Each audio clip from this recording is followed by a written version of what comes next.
Mogadishu, one of the most dangerous cities in the world. I've come to spend 24 hours with African peacekeepers. Visits by foreign journalists are rare. Kidnappings and huge ransom demands are common. The airport is defended by the peacekeepers, and I trust them. But even here, there still seem to be a lot of other men with guns. Arriving at the base, we heard of a recent attack. Guns make the law here. Normal things like shops are rare. We approach the site of last night's attack, the K4 roundabout. K4 is a junction that joins Mogadishu. Cutting off K4, you have cut off Mogadishu. Because supplies of seaport passes here, supplies of airport passes here, so it's a very strategic place.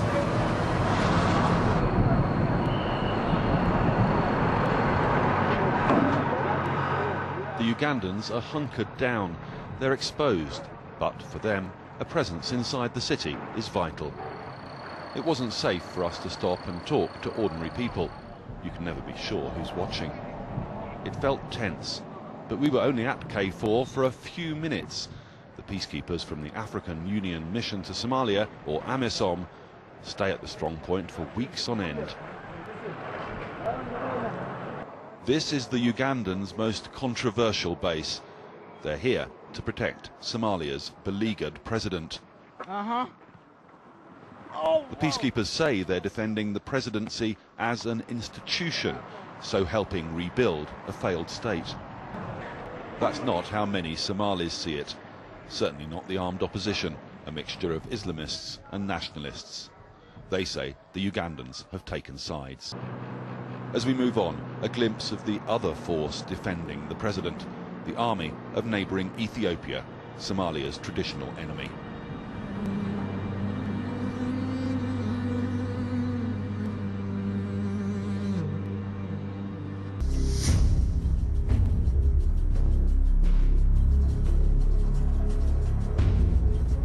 Mogadishu is dying. Some parts are already dead. The city has been emptied of people. They've fled what they see as a brutal Ethiopian occupation. And this is only the latest failed foreign intervention in Somalia's seemingly unending civil war.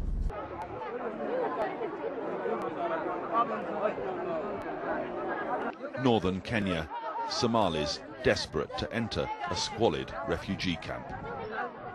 The border is officially closed, but still the people come. 4,000 arrive here every month. This sand-blasted, arid place is home to nearly 250,000 refugees. They get a patch of scrub to live on and a handful of food.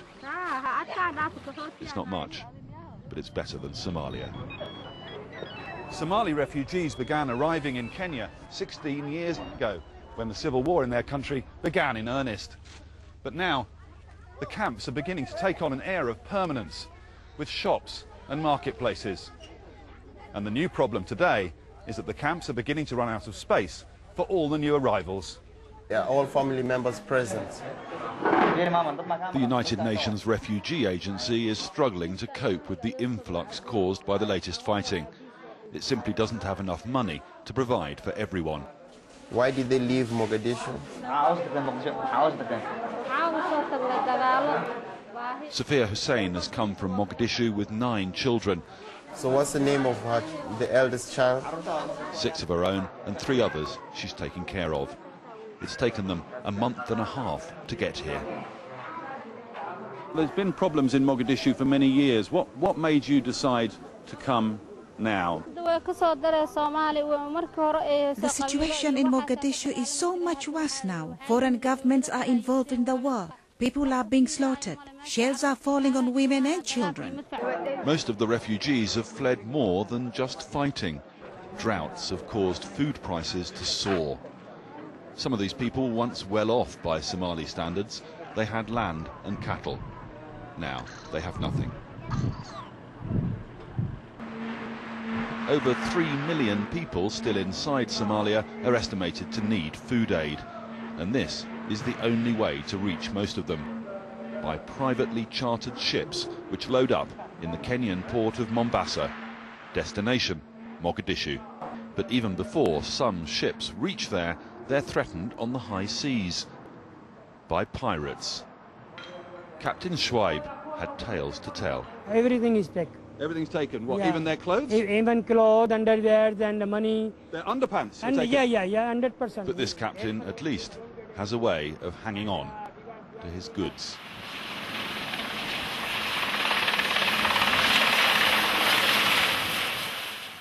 A Canadian naval escort.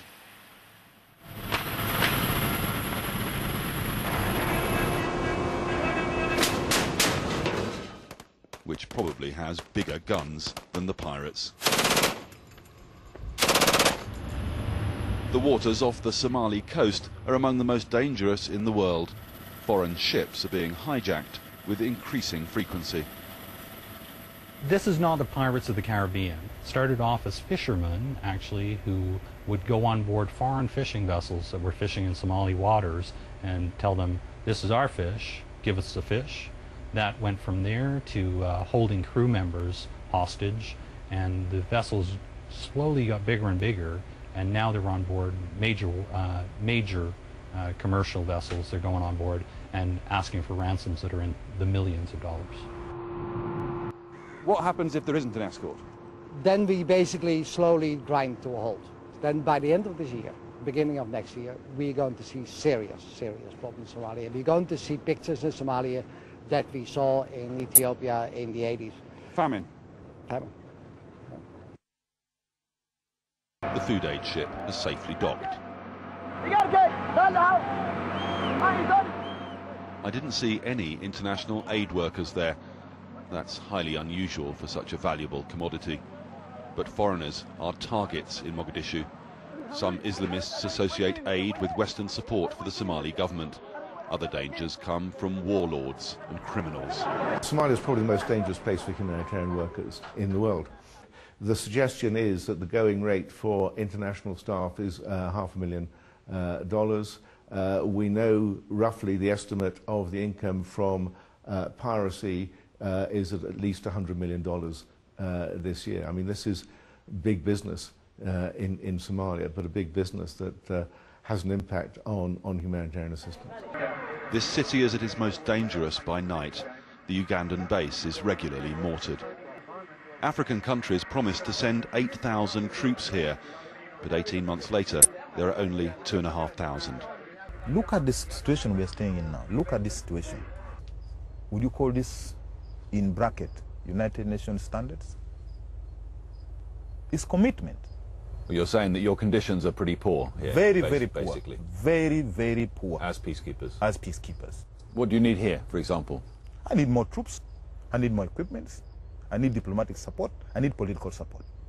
We cannot impose, neither enforce peace in Somalia. We can only encourage and empower the Somalis, all right, in ways that can make them achieve peace. It's taken days for this young woman to get here. She has a potentially fatal blood disease. The doctors have referred her to the local hospital, but there, her mother will have to pay.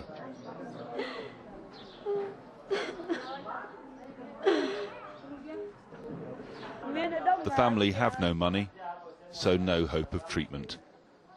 Only God, she says, understands. Most of the patients here are innocent victims of a situation completely beyond their control.